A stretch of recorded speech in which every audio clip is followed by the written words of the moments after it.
सो आज हम डिस्कस करेंगे derivation of first order rate equation. जो इसकी डिफरेंशियल इक्वेशन है या जो रेट इक्वेशन थी वो C D C over D T is equal to minus K C.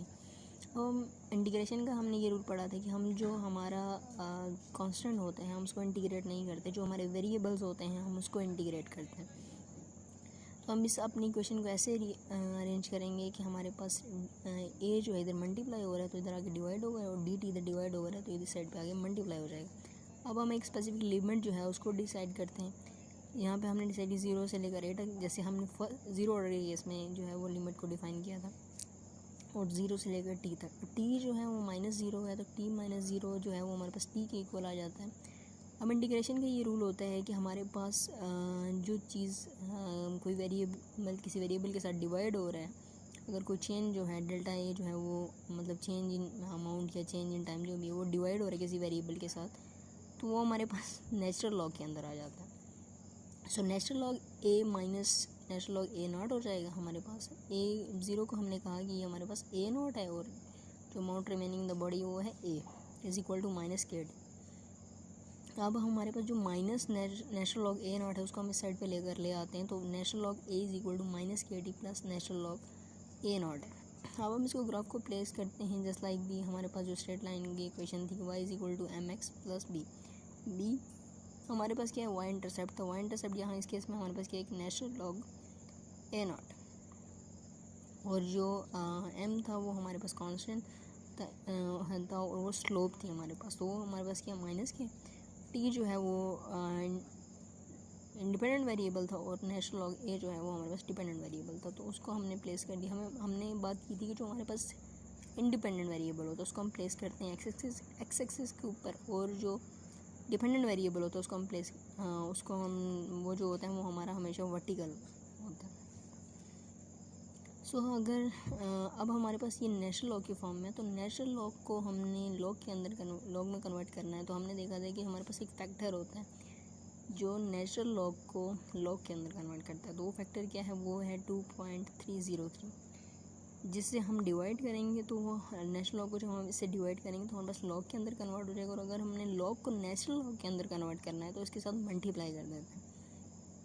Same हमने इक्वेशन में पुट किया तो natural log A divide by 2.303, तो हमारे पास लॉग ए के अंदर कन्वर्ट हो गई, और इसी तरह जो माइनस के है डिवाइड बाई 2.303 उसी तरह रह जाता है हमारे पास, और natural log A not divide by 2.303 जो है वो लॉग ए नॉट के अंदर। अब नेचुरल लॉग के केस में हमारा जो स्लोप की वैल्यू थी माइनस के थी, लेकिन इस केस में लॉग के केस में जो हमारे स्लोप की वैल्यू है माइनस के डिवाइड बाई 2.303 है हमारे पास।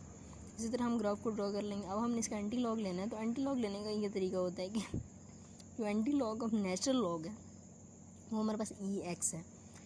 एंटी लॉग लेने का तरीका होता है कि जो हमारे पास बेस होती है, और जो हमारे पास नेचुरल लॉग है या जो हमारे पास बेस है उसको हम पावर में कर देते हैं। नेचुरल लॉग ए को जो अब इसको सिंप्लीफाई कर लेते हैं पहले कि नेचुरल लॉग ए को minus natural log A not को हम ऐसे भी लिख सकते हैं कि natural log A divide by A naught. जब हम इसको खोलेंगे तो natural log A minus A not हो जाएगा। हमने क्या किया कि इसको ई की पावर में ले लिया, तो इसकी ई की पावर में ले लिया तो एक दूसरे के इफेक्ट को खुद ही नॉलिफाई कर देता है। रिमेनिंग हमारे पास क्या आ जाएगा, यहाँ भी दूसरी साइड पे भी हम सेम प्रोसीजर करेंगे तो ई माइनस के नॉट हो जाएगा, के टी हो जाएगा, और यहाँ पे ए नॉट जो होता है वो डिवाइड हो रहा था तो इस साइड पे आगे हमारे पास मल्टीप्लाई हो जाएगा, तो A is equal to A naught e raise to the power minus k naught minus k t. तो ये हमारे पास क्या है, ये हमारे पास anti log of natural log. Next जो है वो हमारे पास half life of first order reaction की हाफ लाइफ को हम कैसे फाइंड आउट करते हैं।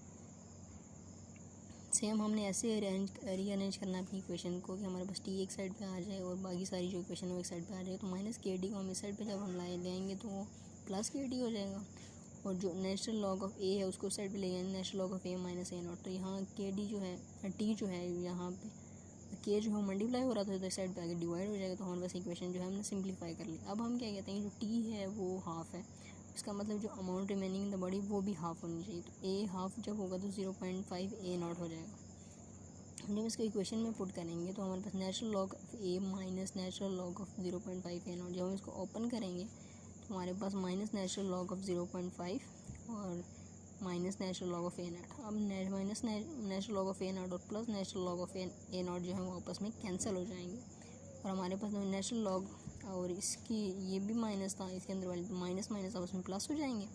सो हमारे पास जो नेचुरल लॉग ऑफ 5 था उसकी वैल्यू आ जाएगी 0.693। तो ये हमारे पास जो है वो टी हाफ आएगी फर्स्ट ऑर्डर रिएक्शन। तो इस चीज़ को इंडिकेट करती है कि आपको टी हाफ फाइंड करने के लिए फर्स्ट ऑर्डर रिएक्शन के लिए कंसंट्रेशन की ज़रूरत नहीं है। सो हम सिंपली भी फाइंड आउट कर सकते हैं कि अगर हमारे पास वाई इंटरसेप्ट जो है वो 50 पे है तो हम, और उसका हाफ जो है 25 है, तो 25 को परपेंडिकुलरली ड्रा करेंगे और इस वर्टिकल भी ड्रा करेंगे, तो हमारे पास जो 50 और 25 के दरमियान में जो टाइम डिफरेंस आएगा वो हमारे पास इसकी टी हाफ हो जाएगी।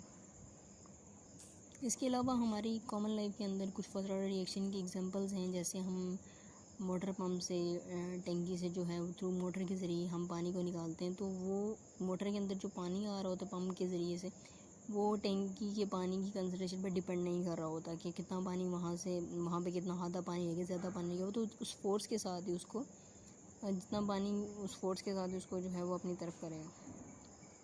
सो ये हमारे पास ज़ीरो ऑर्डर रिएक्शन है। इसी तरह जो हम पेट्रोल पंप के अंदर जो कार के अंदर पेट्रोल फिलिंग करवाते हैं तो वो भी हमारे पास ज़ीरो ऑर्डर रिएक्शन है। इस तरह कुछ हमारे पास क्लिनिकल एग्जांपल्स हैं, जैसे हमारे पास फेनिटोइन है या सिस्प्लेटिन है। तो ये तब होता है कि जब हमारे पास हमारी बॉडी के अंदर ये जो ड्रग्स हैं जब प्रोसेस जो है वो सेचुरेट हो जाता है। सेचुरेट कब होता है कि जब सारे रिसेप्टर्स जो हैं वो ऑक्यूपाई हो जाते हैं, तो इन डैट केस जो फर्स्ट ऑर्डर रिएक्शन हो रहा होता है वो ज़ीरो ऑर्डर में कन्वर्ट हो जाता है।